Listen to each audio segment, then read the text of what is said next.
Hello, everyone. Welcome to the second of our Tempo Dialogues.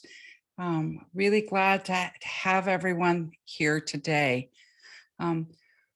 Our theme today is to talk about hope and how important the belief that our actions will make a difference are going to be to encouraging people to take action about the climate, which of course is what our aim is here today. Our aim is through the whole Tempo project. We're going to have a presentation from Sarah Dryhurst, who is a psychologist, ecologist and psychology, and then music from Allison Girvan. I have a few announcements, I think it might be good to start here. I want to remind you that we want to continue to have these dialogues, and I'd really like to encourage anyone who has music that they'd like to share to come to us, and we'd love to be able to share music for more of our participants and connect it with more of our science. And also, if there are science topics that you would like to know more about, we really want to hear that as well. Or there are ideas if you're coming in from the science side and you have things you want to share. You will be able to, we are starting to put the dialogues up on our webpage. So if you go to the Tempo Music webpage, you're going to be able to, we'll have a different page for each of the dialogues and you can go back and see it. Also, if you want to introduce others to the project, the dialogues will be there available. Our next one, we have just set it up. We want to look at the role that music has played in previous times of social action. So that'll be July 20th and 21st with Makiko Hirata and Sean Kirchner talking about how music plays out in previous events. And then right after that, there will be we're going to be having Neil Fromer, one of our physicists, giving us a simple overview of how to think about the climate problem and what is going on with that from the science side, but that'll be in a later one in the fall. So now let's ask, we're going to turn to Sarah to begin this. She's a postdoctoral research associate at the University of Cambridge in the UK. So a particular thank you to her for being up at midnight. By coming up with a global operation, we have a lot of time zones involved here. She received her PhD in ecology from the Imperial College in London in 2014.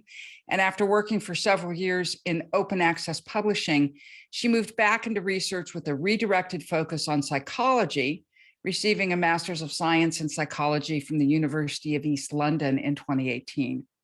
Her research is part of the EU RISE project, which focuses on developing and evaluating tools to communicate seismic risk to a variety of public and policymaking audiences. And she's also researching how people understand and respond to uncertainty about evidence and the efficacy of common forms of risk communication, such as risk matrices, using both quantitative and qualitative approaches in her research. She also has an interest in understanding public perceptions of climate change and how misinformation may influence how people think about climate change and other societal problems. So we'll start with a presentation with Sarah and then move to Allison. Sarah, are you ready to take on? I'm ready. I'll just share my screen. Thank you so much. So hopefully you can all see that okay? Yes. Okay, perfect. Well, so thank you. Hello, everyone, and thank you for being here. And I'll try to say, minasan konnichiwa, koko ni ite korete arigato. Hello, everyone. Thank you very much for being here. I'm sorry, my Japanese is not so good. Thank you very much to Lucy for the lovely introduction, and of course to Allison as well for that beautiful music. As Lucy said, my name is Sarah Dryhurst, and I'm going to talk about some ideas in psychology, which is the area that I work in, about climate change and how psychology might be able to help us understand how and why people perceive the risk of climate change the way they do, and perhaps why people are not taking the necessary actions to combat climate change. So when scientists think about climate change, they often think in numbers. And when we all hear about climate change or read about it in the news, we see these numbers everywhere. And these numbers are an attempt to communicate the level of risk that scientists think climate change poses to us. But of course, making sense of these numbers, making meaning of them is difficult. We often underestimate the level of risk that we're all exposed to from climate change. Now, to understand why that is, I think it's useful to take a step back and think a bit about what risk actually is. So, what is risk? Well, we often think of it as being a number. Your risk of something is X%, say. But actually, it's important to realize that risk isn't just a number. It's not just a number, it's not just a percentage or a probability. Risk is a much more complex concept, which is associated to feelings and individual interpretations. And I must mention here our very own Professor Paul Slowick, who was the innovator of thinking and research in this field, and an inspiration for myself and many other psychologists. So thank you, Paul. So we know that different risks and different expressions of a risk feel different. And numeric risks convey very different meanings to people depending on the context they apply to. So if you think of this example, if I ask you, is a 10% risk high or low? Well, the more you think about that question, the less clear it probably becomes, because you might ask of me, well, the risk of what? The risk for who? Even if we move away from the language of probability, which our brains aren't so good at reasoning with, and towards the types of numbers that we're all more familiar with, such as money in this instance, you can still see the problem. Numbers may be a precise language, they can be objectively the same, but subjectively, they can feel very different depending on the context. For example, in this case, the context perhaps of what money relates to, and the context of the personal characteristics of the person who owns that money. So coming back to the question about 10%, is it high? How high is 10%? How high does that feel? Well, it really depends on what the risk is. So a 10% chance of getting a headache feels very different, of course, from a 10% chance of dying, but it also depends on who the risk is for. So a 10% chance of dying for a 90-year-old feels very different from a 10% chance of dying for a 10-year-old. So that what and who are essential context for making sense, making meaning of the abstract risk number. And this context can change our feeling of vulnerability about a risk that an individual has and thinks they have towards that risk. So we can see that feelings are key to the way that we perceive a risk, and we can feel very differently about the exact same numerical risk, say 10%, as I said before, when it's applied to different things or different people, different contexts. And we know we can help people get a sense, a feeling of a particular risk number by giving it the right context. So consider this example from some of our work examining the importance of feelings and context in the perceptions of risk. And this study was led by my colleague, Dr. Alexandra Freeman. And in this study, we wanted to understand how to help people make meaning of the level of risk that they might be exposed to from COVID, so as to inform them in a balanced way about this risk, since as we know, an abstract risk number on its own is pretty hard to interpret.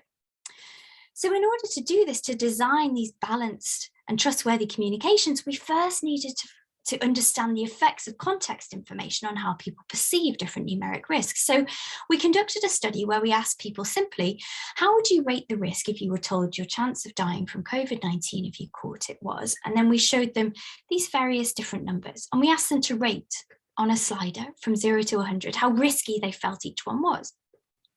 Now, the first group of people saw just a plain number in the format of a percentage, as you can see on the screen right now. And you can see, as you might expect, people understood that 1% was higher than 0.1%, and they rated 5% as being more risky than 1%, and 12 as being more risky than 5%, and so on. But when we showed a second group of people the same numbers, this time, we gave them context by attributing the particular number to a person of a particular age and health status. So, for example, we told them things like, if Mel catches COVID-19, Mel's risk of dying is 0.1%. For context, they are a white man aged 30 with no underlying health conditions. And then for the higher risk, the 20%, we said, if Sam catches COVID-19, Sam's risk of dying is 20%. For context, they're an Asian man aged 85 with a heart condition and diabetes. And the idea was that people would be able to use this additional risk comparison information about age and health status to contextualize how risky those different percentages actually were. Because we tend to have an intuitive sense of the risk for different age groups and different health conditions, even though we might not know the specific precise numeric risk for that particular individual. For example, we understand that older people tend to have or be at more risk than younger people. So when we gave people this contextual information, we again asked them to rate on the scale how risky they felt these exact same percentage numbers to be. And you can see that for people who saw both the risk numbers and the additional age and health related context information, whilst their rating of the riskiness of the different percentages followed the same pattern as the group who saw the numbers alone, these risk ratings were a bit more spaced out. So people appeared to be a bit more sensitive to the differences between numbers when they were given context for them. So the largest number in particular, this 20% risk, felt a lot larger to people when age and health related context was given alongside the percentage numbers than if you just gave them the percentage number on its own.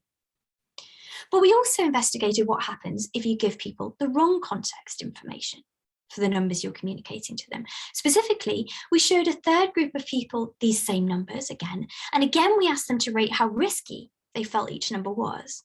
But instead of showing them the correct age and health risk comparisons as before, we switched this context around so that the smaller numbers look riskier and the larger numbers look less risky.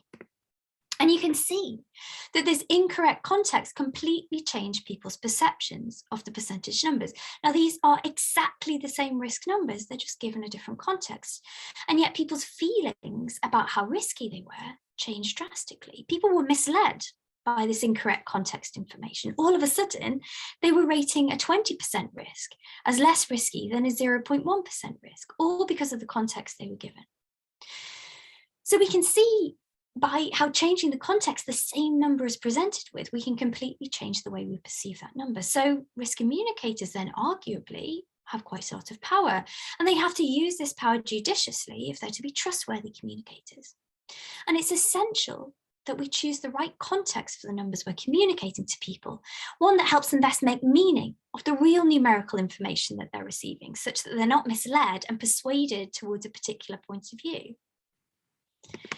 So we know that feelings are essential to how risk is perceived, including the risk of climate change. And we also know that worry about climate change is increasing, at least amongst the younger generation, but action on climate change is still lacking. So why is there this apparent disconnect between worry and action? Well, for us to be motivated to take action on something, we have to feel certain things about it.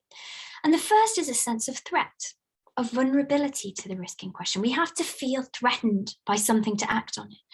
Now, we know that some people don't feel threatened by climate change. It seems distant, it seems like something that affects other people far away later in time, and this might be one reason for inaction on it. But we also know that other people do feel threatened by climate change, but sometimes they still don't act. So what else is missing? Well, there's one more thing, and it's the subject of the dialogue today, and that is hope. Hope is what's missing. To take action on something, yes, we need to feel a sense of threat, but we also need to feel a sense that we can do something, we can make a difference. And hope is one emotion that embodies that. So I'm just going to end with a final question. So where does music come in? But perhaps now we all know the answer already, because we've seen that the perception of climate change risk and the action that people take on climate change is so influenced by feelings, and music can help us feel. It can bring us those feelings of hope that maybe some of us are lacking at the moment. So thank you very much, and I'll hand back to Lucy. Thank you, Sarah. So if we need hope and we need to change our emotions, that's why we're looking at music. And I'm going to hand this now to Allison Girvan. Her music career has seen experience as a professional singer, an arranger, and a director. She's been a featured soloist on recordings and in performance with ensembles including Musica Intima, Electra Women's Choir, the Vancouver Chamber Choir, the CBC Vancouver Orchestra, the Vancouver Symphony Orchestra, and a vocalist for studio sessions for radio, TV, and film. In 1993, she met the Canadian Celtic tenor John McDermott and began a music relationship that has seen her involvement in several recordings, international tours, and the PBS special, A Time to Remember. Her recent stage roles include Polly Peachum in the Threepenny Opera, Julie in Showboat, Cinderella in Into the Woods, Hansel in Hansel and Gretel, and the Beggar Woman in Sweeney Todd. So Allison, hand it to you now to share us more of your music and how you see hope. Thank you so much, Lucy. And thank you, Sarah. That was really, really interesting. And I'm hungry to hear more about that. I wasn't quite sure how to present this allegory, this staged allegory, Quintessence, to you all. And I thought maybe what I'd do is just read the opening statement that I included in the program for this performance, just to kind of give you a global impression of this. See, it's entitled Quintessence, One Hero's Journey. This is a story of one hero. It is also the story of each of us. It is the narrative of allowing ourselves to be reclaimed by trees and having our souls animated by flying things and seeing our reflection in the moon and the stars. It is a tale for our time, a tale of earthquakes, floods, fires, and hurricanes. And it is a tale for all times of adversity caused by those who foster fear and create isolation. It is the story of kindling wonder until we realize a little of our place within the infinite. So that's kind of an idea of the thematic elements of this staged presentation. And just to let you know, it's a piece that's choreographed and sung through. So it alternates between solo choreography and solo voice and group choreography and group singing. The texts for the solo portions are sung in English, Latin, French, Ewe, which is an African language that you heard in the opening piece, Persian, Japanese, and Spanish. And the idea behind that is that at a time when we seem determined to be divided, this is a reminder that no matter what language we speak, there exist universal themes which unite us all. The story begins with the central character of Hero, who has as part of him at that time hope. Hero exists with hope in the beginning as a singular, physical form and soul's voice united. The opening chapter consists of sung bird calls, each with an accompanying physical movement, or what I called a gesture of hope. And these gestures are thematic throughout the piece. These gestures become harder for Hero to remember as he begins to experience a loss of connection from nature, from others, from self, until he's unable to recall any gesture of hope, and the hero-hope connection is fractured. The rest of the piece is basically the journey for Hero back to hope, and moves through chapters which include the elements, earth, water, fire, and wind, which are carried by a chorus of ancestors. These elements are basically a scaffold for the themes of climate crisis and the resulting destructive events. So for example, for Earth, the response to that is after the tremor, which is the first piece that we heard today. Our hero has to move through these elements in order to reach quintessence, which literally translates to the fifth essence or the fifth element. As I mentioned, each element has a response from the voice of Hope, who sings to Hero to help him navigate his path. The opening music was the response to Earth after the tremor, and I've chosen two video excerpts that illustrate the element response relationship. The first is the element water, and in this chapter, Hero attempts to engage with the ancestors who are there to guide him, but he ultimately mistakes their action as threat. So you'll see the hero struggling and then eventually emerged by the elemental force. And I think Lucy is going to play this water excerpt now.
at the end of each element, the ancestors depart and leave Hero in various states of hopelessness, and Hope sings to him the responses. So the next excerpt is just immediately after the water element.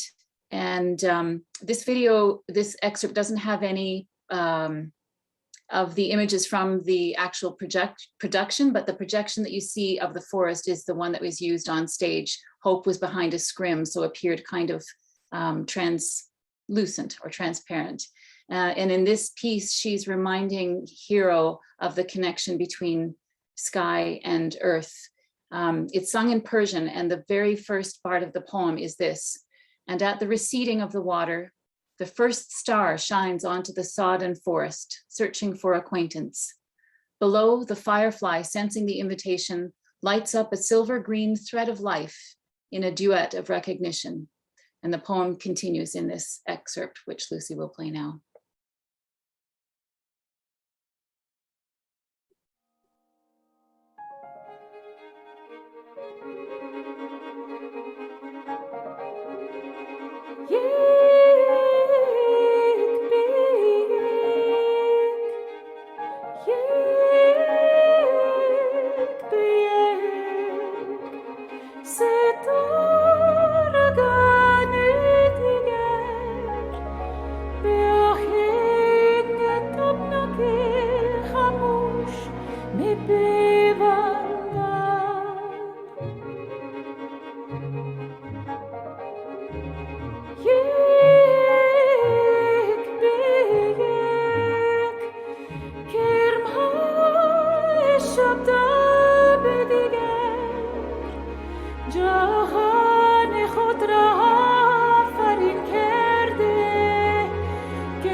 So at the end of the path, Hope is once again revealed to Hero, and they're reunited. And once the journey is complete, they discover another who is enveloped in despair, and they offer their wisdom and encouragement to this new hero who must discover how to walk the path on her own. And I'll just conclude my portion by saying that this was not composed in isolation. My partner in both life and music, Don McDonald, was the one who created all of the after the responses. He's a really beautiful, sensitive writer, and so I had to mention that he's a huge part of this as well.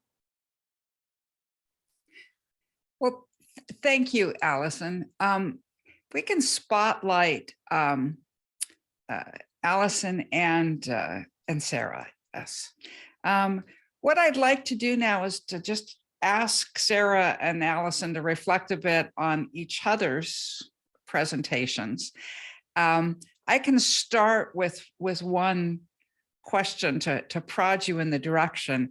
When we look at hope, especially in terms of leading to action, we have to have hope, but hope can also work to say, let you think that somebody else is going to deal with it. And like to just ask you what thoughts you have about how do we make sure that hope is internalized and not projected onto someone else. Dump both of it to you, right? Go for it. Sarah, maybe I'll just say a couple of things. You jump in whenever you feel moved.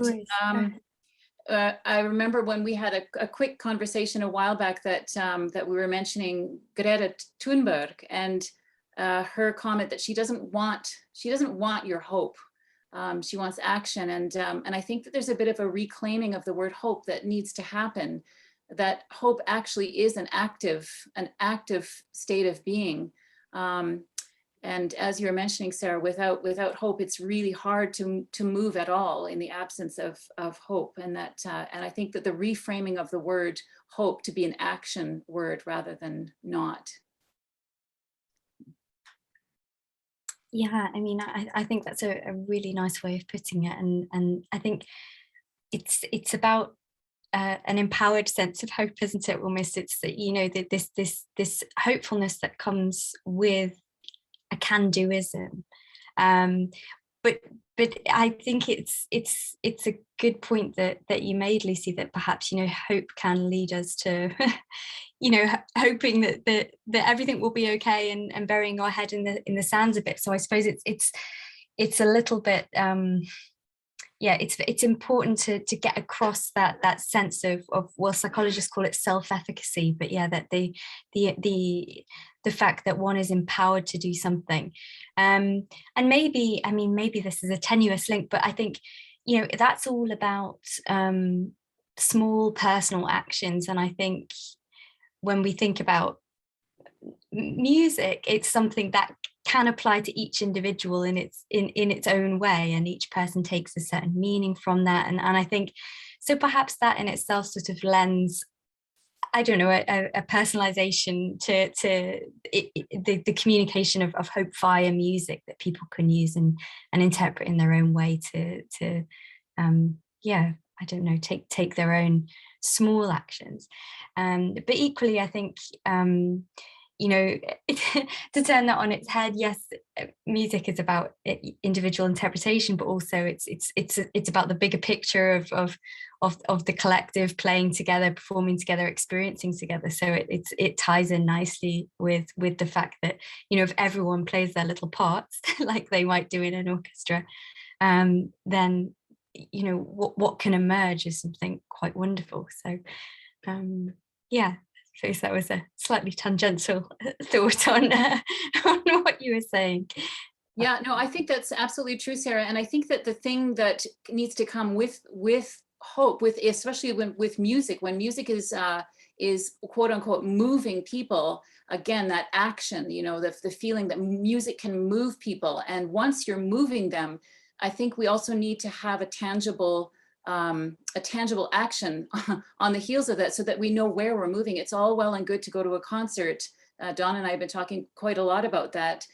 You sit there, you feel moved, you feel inspired to do, but what is it that you're doing? And I think that that's really crucial too, to be able to actually have in those times concrete actions laid out, so that when that feeling hits, because it's not something that it's a one and done thing. Hope is not something that you can just infuse into somebody and then have them remain hopeful forever after. It's like a hunger, it's a need like eating, that if you're full of hope, that's great, but you know darn well that the next day or two, you're going to be hungry for more of that, or feeling like you need some injection of that. And that can be from, you know, oneself. You can motivate yourself, but I think also the huge gift that we can give to each other is to realize that our connection mandates that we must do this for each other in any small way possible.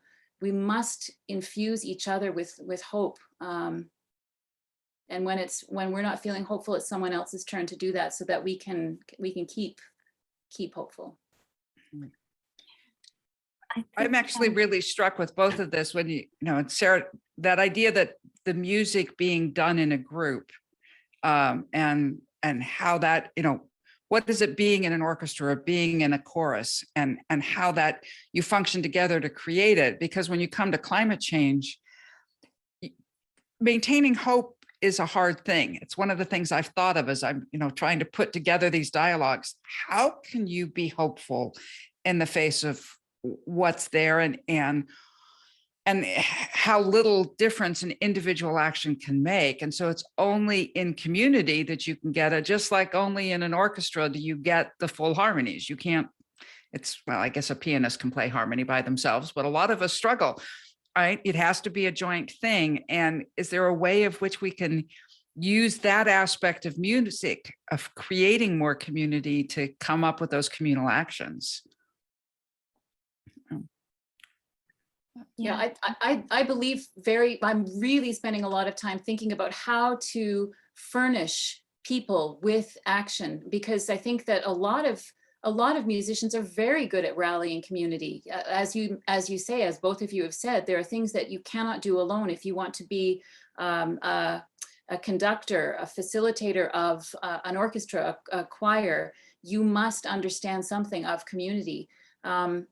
But then what? I think that's the thing. If you gather all these people and you really kind of figure out how to get them charged up about this, what can we as musicians provide as action items in that moment when you're ready to move, when you're ready to do something? I think that's for me, that's the key, is I'm trying to figure out how to get to that next step, where once the people are moved, they're all moving in the same direction and for help. I completely agree. There's a really interesting parallel in you know, my completely non-music related work, where I might be developing these risk communications or these evidence communications to try and inform people about the risk from COVID or from earthquakes or from climate change. And often, you know, the first response when people see this information is, so what? What do I do with this then? What's next? What should I do? And it's very tricky, because obviously when you're communicating a risk, like a medical risk, well, you know, you shouldn't be telling someone what they should do next. But I think that there are, you know, ways in which one can provide possible actions that people could take when it comes to health, and I think the same applies to a problem like climate change. I think there needs to be that guidance of, well, okay, if you are engaged now, here's what can happen. I mean, I need to do some thinking about how that would be implemented, but I think you're right, Alison. I think it's almost like music can get people into a state where it's like a teachable moment almost, and it's in that moment we need to then be able to, you know, give people the option or the advice as to what they can do should they choose to. I see coming in the chat, Nobuko Miyamoto has said, solid real actions, even if they're small and individual, are real and make you feel that lead to the bigger pieces. I am listening to this too and thinking that probably pretty early on, we need a dialogue that's focused on really concrete things that we can get people to do. And actually, I think bringing Neil Fromer in on that, because he's the executive director of a center that's trying to create more solutions. Now, you know, those are things that are being done by scientists, but I think we can get a really good choice there. It's also already 4:40, so I'm going to open up. I think that if you want to use the raise hand feature, if there's something that you'd like to say to contribute or to ask, we can have a larger conversation. And Paul has jumped right in. So Paul Slovic, as Sarah told you, our Dean of Risk Perception. So Paul, go ahead. Thank you. Thank you both for really good presentations that pinpointed the importance of hope and music, and also the discussion. I think, expanded on that in very useful directions. I was going to kind of say something similar to what you ended up with in terms of the social and community aspect of it.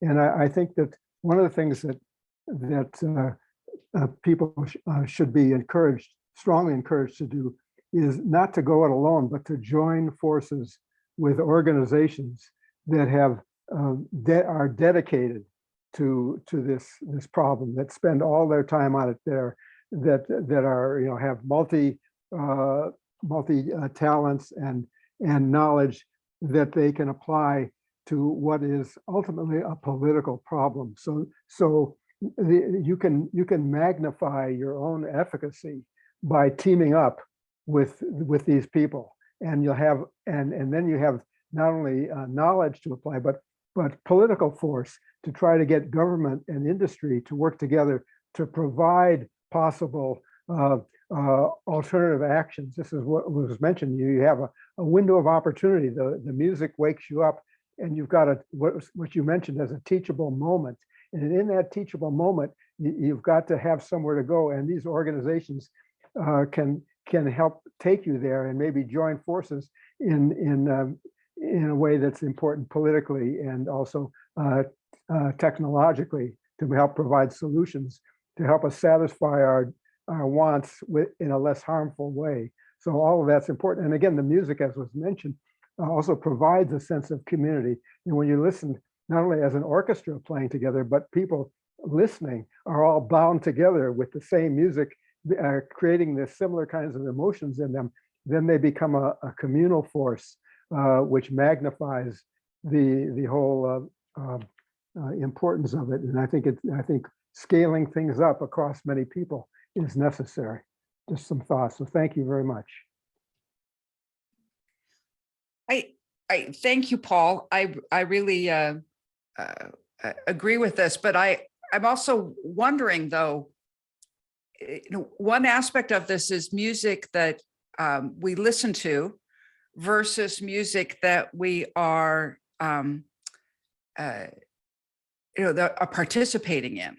And there is a stronger sense of community sometimes in the participation of the music.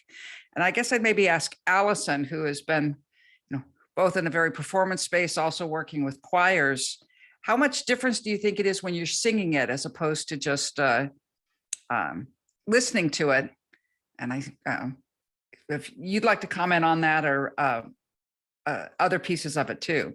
Mm-hmm. Yeah, I'm sure Jake and Sean and others would have their own interpretations. For me, I think that if somebody who's involved with creating community as a musician, so creating a musical community, approaches it with the right intention, then it's something that is conveyed to the audience. If you think of a choir or an orchestra as half of a circle, you're preparing for that time when you can complete the circle with an audience. And so that's the alchemy that happens in the moment of a live performance. Of course, I'm talking about live performance, not a recording necessarily. And that if the intention is clear through rehearsal period, I think it's incredibly powerful once you get together with the other half of the circle, the audience, and it can actually be that the audience is able to perceive and absorb the intention that the performing group has laid down, especially if it's got something to do thematically, say, for example, with climate change, and that's expressed in advance in program notes or what have you. I think that very quickly you can catch an audience up to where the singers or instrumentalists who have been living that experience, living that music and that intention for a long time, in that moment. I think that's when it really kind of comes together. Do any of our other musicians like to comment on this and or ask questions?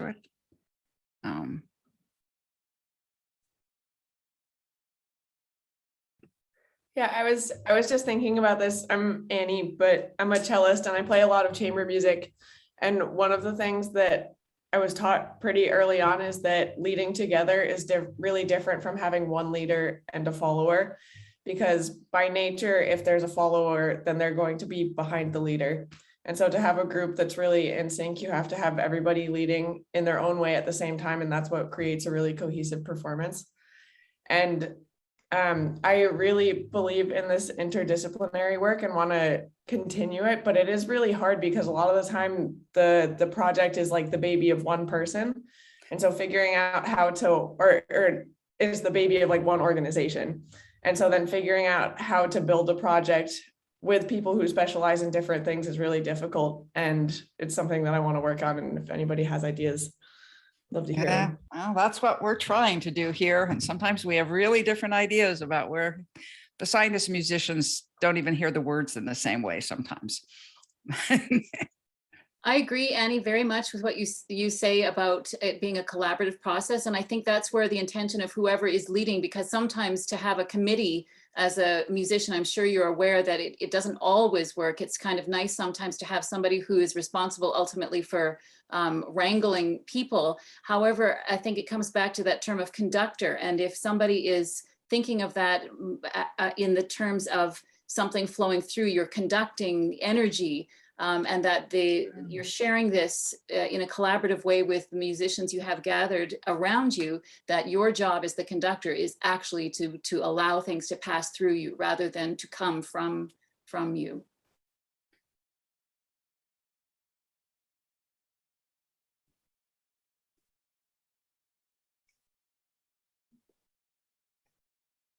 That one really strikes me, having played in doing early music. We don't have conductors, and but it works when you get that, when something is conducted through it. So actually, oh, somebody was bringing up stuff. I wish that she could have stayed on, but she shared, you see Kirsten Hedegaard, who's apparently just had to leave, and she put in the chat a place to go in terms of places that can, I think, is giving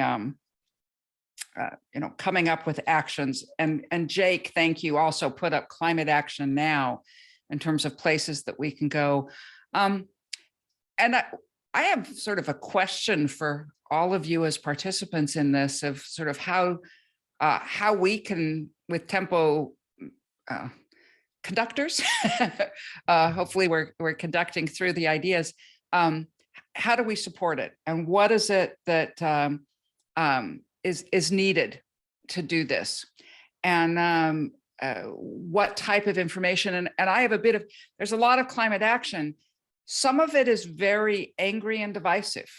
And I guess that's one of the things that I've taken from working with these psychologists is that can't be the long-term solution, because when you're angry at someone.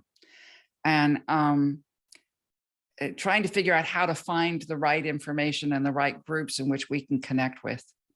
Sean, were you raising your hand? Yeah, okay, go off mute. It's yours. I loved the presentations. The beauty of Allison's music is enough to give anybody hope. And also I love the clarity of, Sarah, your thinking. You all got me thinking on the next step. If hope is the orientation or the intention that things are possible, it made me wonder, for the social scientists among us, how much study there's been done on, I don't know, pledge or commitment or maintenance of behavior. When I was in college, we got to wear a green ribbon as we graduated if we would take this pledge for social responsibility, which was basically for the rest of our life, we would consider the social and environmental impact of any job we would ever take the rest of our lives. And so the great portion of the student body wore those green ribbons on our robes as we graduated from college. But I'm just curious about the idea of pressure. Do we need a little bit of pressure to really keep at it? If we make a goal to be active, I'm curious about the psychology and the studies and what we've learned about maintaining behaviors that make a difference.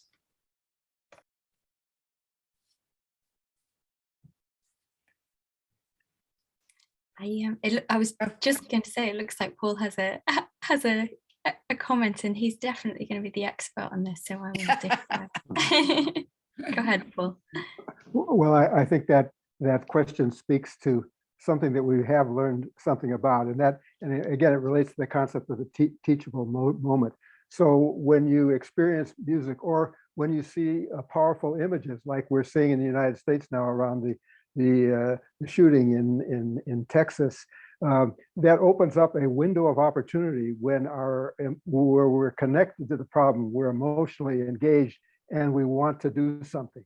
And then the question is, okay, now what can I want to do something, what can I do? And then you have to say, okay, well, what are the opportunities? What's the menu? And if there's something that you can do that you think is effective personally or in a group, people jump to it, but that doesn't last forever. And we've seen that. So for example, we studied that with the effect of the little Syrian boy whose image lying on the beach motivated the world, woke the world up to the fact that the Syrian war had killed at that time 250,000 people, and no one cared. They cared once they saw that little boy, and it lasted about a month. And what people did in big numbers, as Daniel Westphal, who's on the call, can attest to, they donated money to aid Syrian refugees, and then people ran out of, well, what can I do next? And there wasn't clear options. And then when that happens, when you lose your options, you turn it off. So the window of opportunity stays open as long as you have somewhere to go with your energy. And if you don't have those options, then it's understandable that you turn your attention away from that to other things in your life that need attention from you. Attention is a scarce resource. And so these music, whether it's music or imagery, it captures your attention for a while, and then it has to be coupled with what can I do, or else your attention will go elsewhere and the window closes. Daniel. Yeah, of course, I can only agree with what Paul said. I just wanted to add that I think that music is such a special channel of communication when it comes to what Paul described as limited attention. We live in the attention economy, and I think music has this ability to arouse emotions and also kind of have long-lasting effects in terms of sort of the empathy that you might feel with the future generations, and also with regards to just being a part of your identity. So I think that we have a very good opportunity using music as a way of providing somewhat more long-lasting change when it comes to climate action, especially if we couple that with those giving options for actually taking action. Thanks. So I'm feeling a bit of obligation out of everyone. We've got to make sure we're giving good actions to everyone in this community so that we can continue to grow this way. I see a couple of our Japanese participants have chosen to use chat instead of directly talking. I was wondering if Nobuko, would you like to directly share any of your feelings about this? And if... Sorry, I didn't mean to hide, but I didn't know if everybody was here. Anyway, thank you. Makiko is the one who invited me here, and I'm an artist, a songwriter, and I run an arts organization called Great Leap.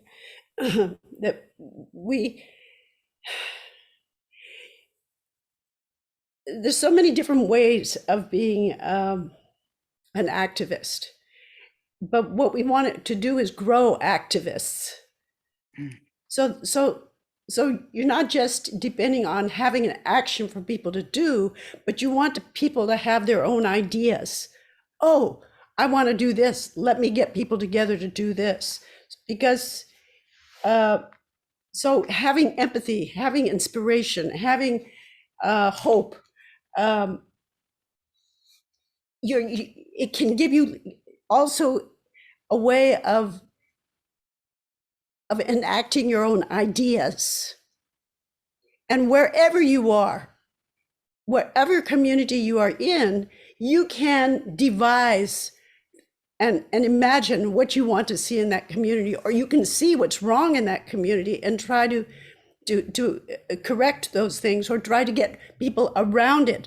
So, and sometimes it's not just the end goal of getting that thing, the law changed or the water cleaner, it's the enacting that's important. It's getting people active.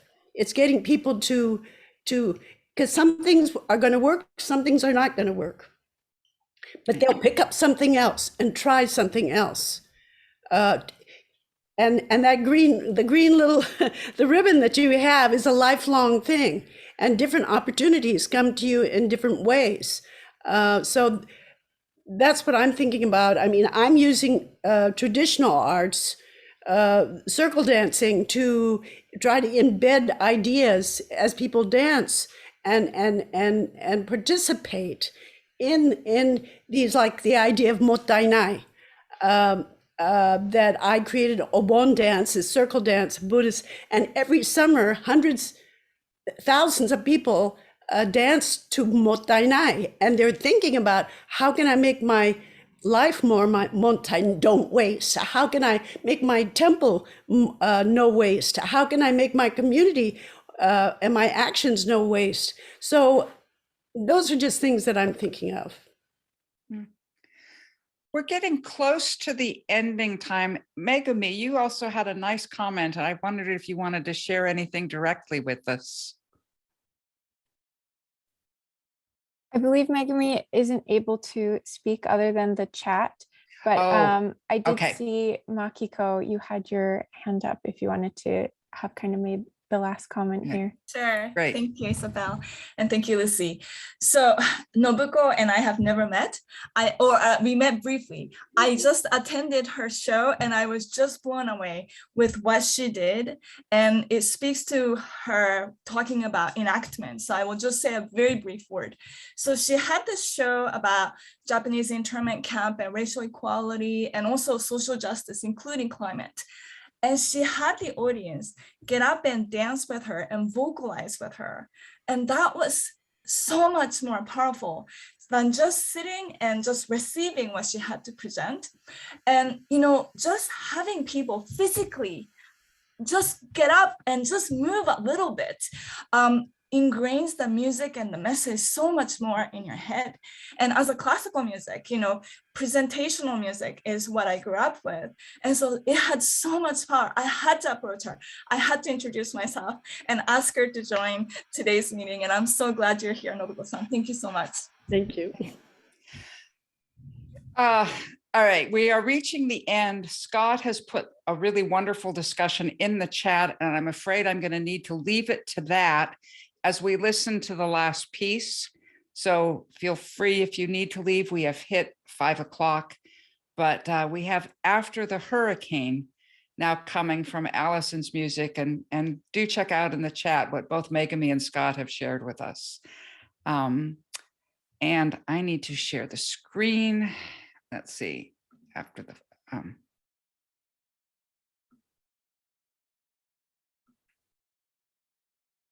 thank you all.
私はここ足できたのね嵐を知らずにだから今はもうゆっくりと一歩ずつ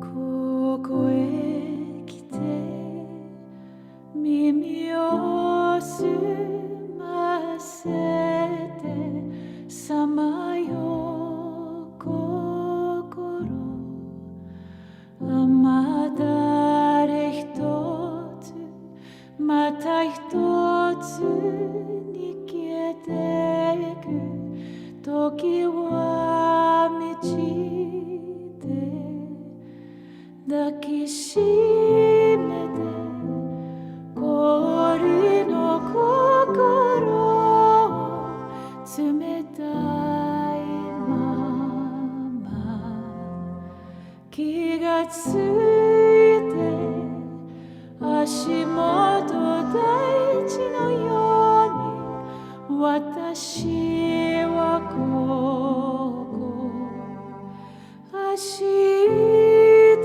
きたのに嵐を知らずにだから